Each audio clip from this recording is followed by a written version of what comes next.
télétravail est une forme d'organisation du travail dans laquelle un travail qui aurait pu être exécuté dans les locaux de l'entreprise va être effectué hors de ces locaux de façon volontaire en utilisant les technologies de l'information et de la communication. Alors, le télétravail peut être mis en place soit par accord collectif ou, en cas d'échec des négociations ou en l'absence de délégué syndical, par une charte élaborée par l'employeur après avis du CSE. En l'absence de charte ou d'accord, le télétravail peut également être mis en place par accord individuel entre le salarié et l'employeur, formalisé par tout moyen.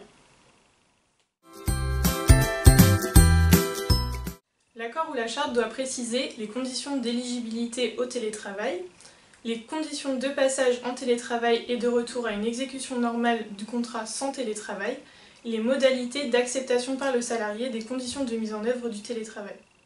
Les modalités de contrôle du temps de travail et de régulation de la charge de travail, les plages horaires pendant lesquelles l'employeur peut habituellement joindre le salarié en télétravail et les modalités d'accès des travailleurs handicapés à une organisation en télétravail. Le télétravail s'effectue sur la base du volontariat pour le salarié. L'employeur qui entend refuser une demande de télétravail doit la motiver.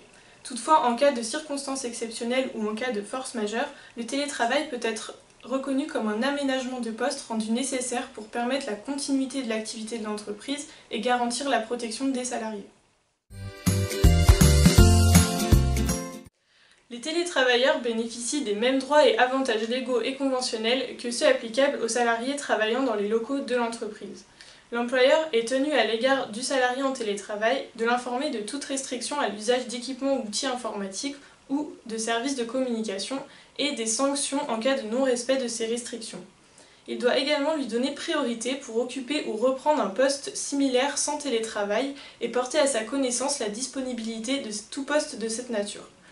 Il doit enfin organiser chaque année un entretien qui porte notamment sur ses conditions d'activité et sa charge de travail.